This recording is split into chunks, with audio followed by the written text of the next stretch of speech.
Welcome to Scott's Odyssey. Recently did a video about a giant serpent found in both Broad Top, Pennsylvania, as well as all the way down in Gettysburg. But did you know that there's a whole lot more cryptids that have been seen in this wonderful Commonwealth? Yeah, we have critters like the Albatwitch, the Sasquatch, the Dogman, Gawaggle, Potter Nondescript, Raystown Ray, Thunderbird, Waterford Sheepman, and werewolves. But today, we're going to talk about one sad little fellow who may just want someone to see beyond his grotesque, nay, hideous features and share a little love.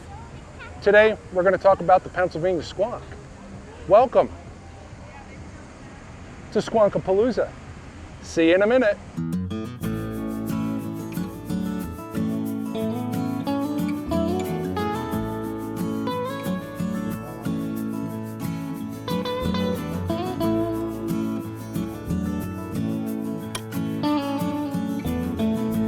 Welcome back.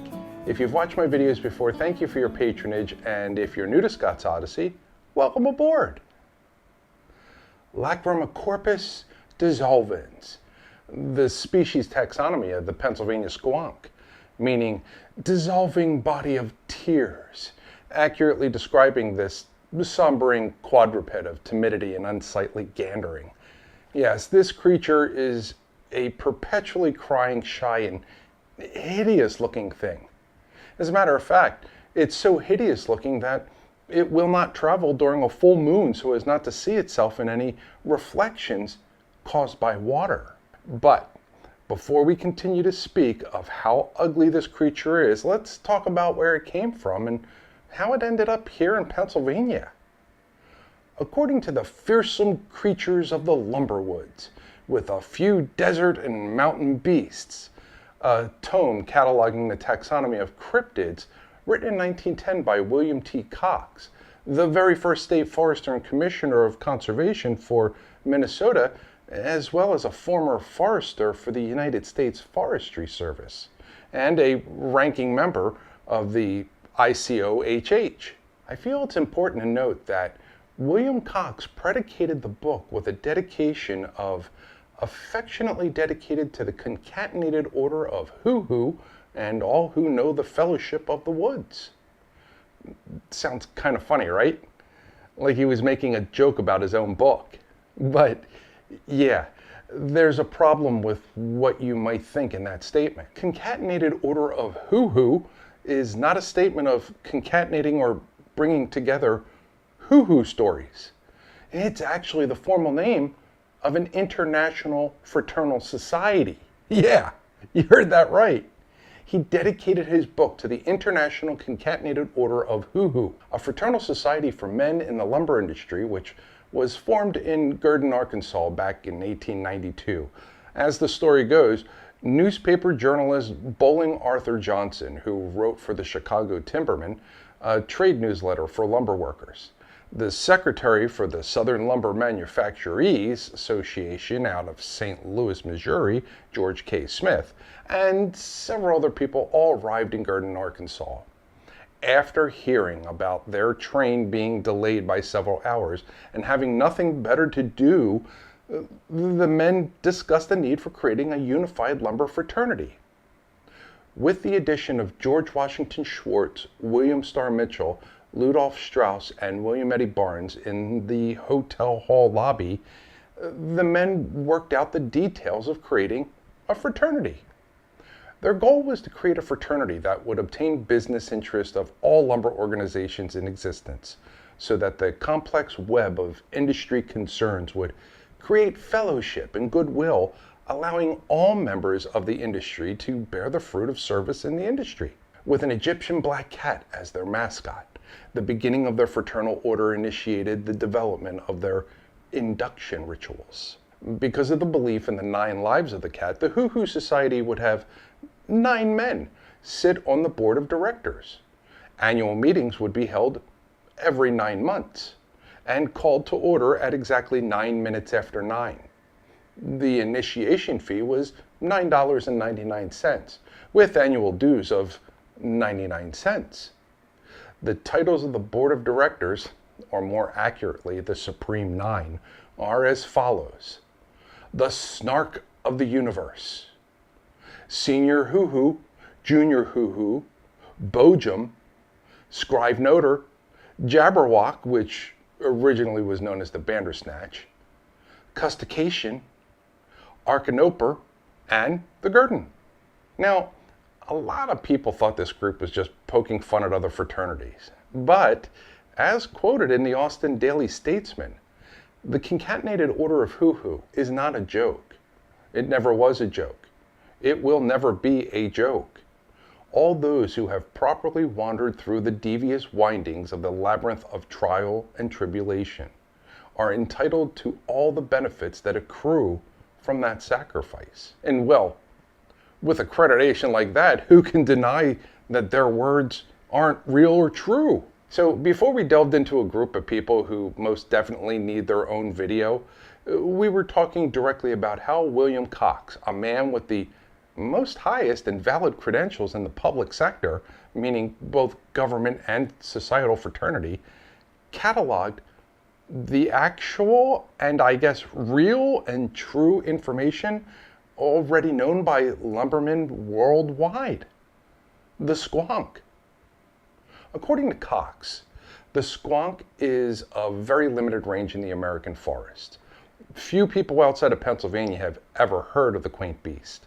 Yet, it is fairly common in the hemlock forests of that state, which you can see here in this image that the hemlock polystrine forest, where hemlock is the tree and polystrine means non-tidal wetlands, pretty much cover the entire state. The squonk is of a very retiring disposition, generally traveling during twilight and dusk. Because of its misfitting skin covered with warts and moles, it's always unhappy. People who are best to judge state that it is the most morbid of beasts. Hunters who are good at tracking follow the squonk by its tear-stained trail due to its constant weeping. When it is cornered and cannot escape, or when it is surprised and becomes frightened, it will dissolve itself in tears. Hunters are most successful on frosty moonlit nights when the tears are shed much more slowly and the squonk is less likely to move about for fear of seeing itself in reflective pools of water.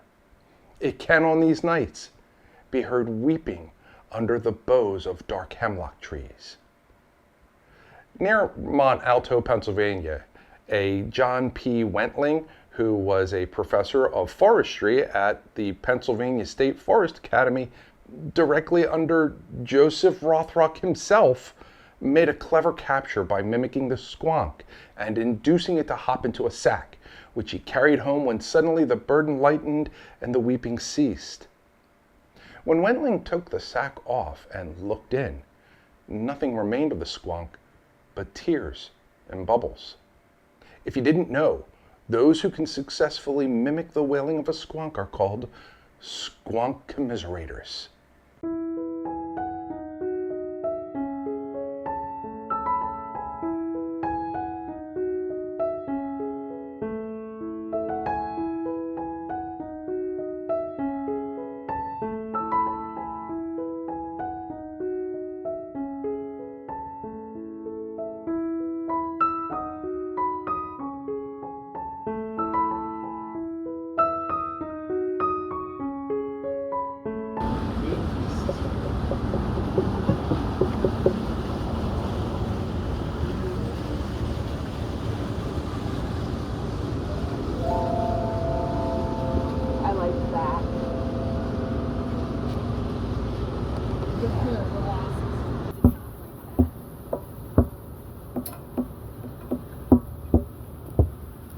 The wasp like it? The wasps did not.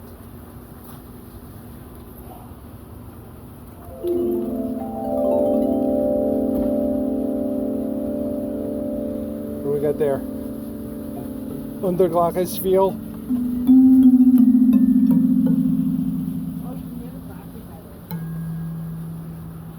And on this side,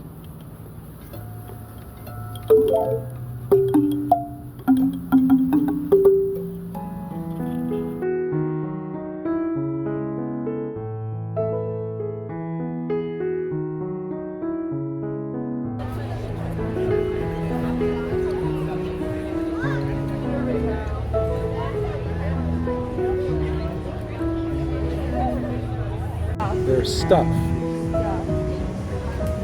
at these sad little men.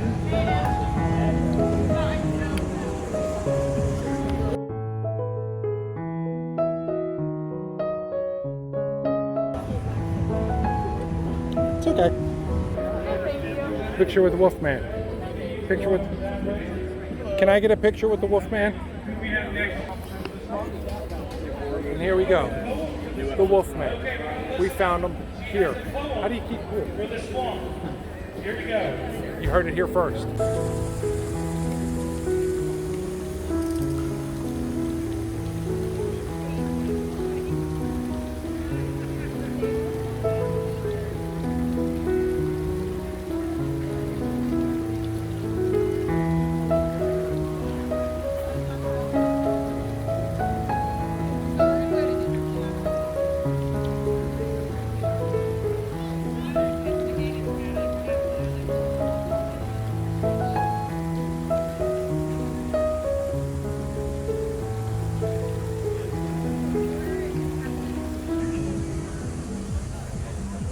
All the EMS. So gentlemen, as EMS, do you have any contingency plans to stop the squonk from turning in the water if you capture him, or if he's seen by any of the locals? What's he do? Turns in water. He turns into, he cries himself into a puddle.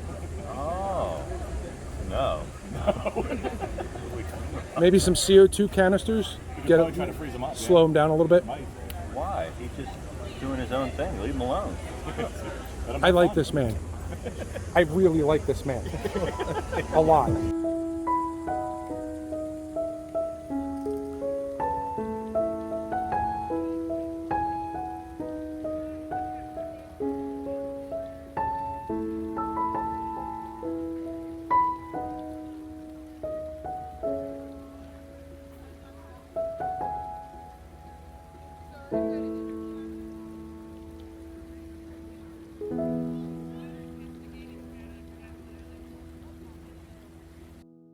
So, does this whimpering creature really exist? Well, again, as much as we want to laugh at Cox's book, he was not writing a fan fiction or some sort of monsters compendium.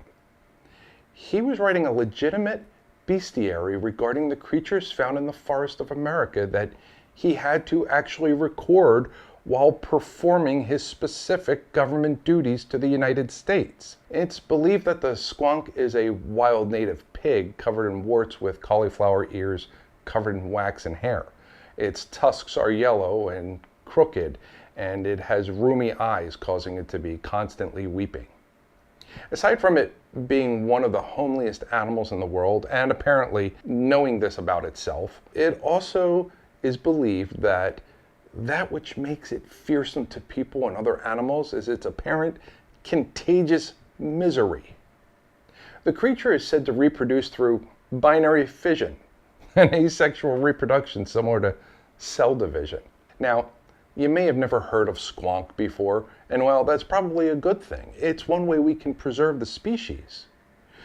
Know that it's even recorded in the 1926 Annals of Paul Bunyan and his Great Blue Ox, that Paul and his fellow lumberers ran into an issue, stopping them from cutting timber because they heard a queer wailing from some distance away.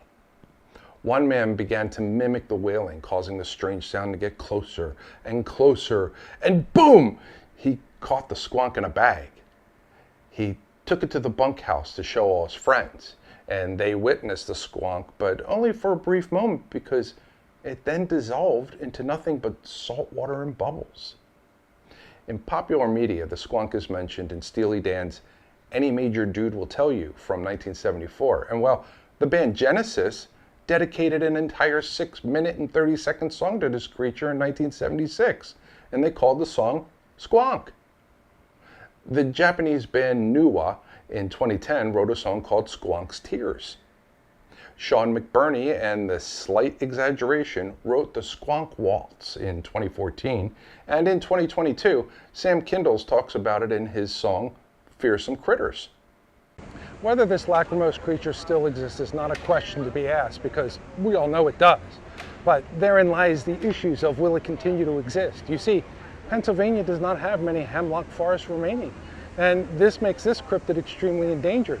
So what I would request of all of you who watch this video, please, if you hear the sounds of morbid wailing in the forest and you happen to be somewhere that has a lot of hemlock, don't go looking for the cries.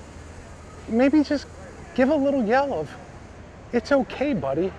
We love you," and just let it be. If you learned anything about my personally favorite Pennsylvania cryptid and would like more videos regarding other Pennsylvania cryptids, give the video a like. Take a moment to subscribe for more ODDySEEy histories. Be sure to share this video out to people that you think might be interested and leave a comment below with your thoughts and personal stories about the squonk. As always, I thank you for watching, and I'll see you in the next video. Alba Twitch.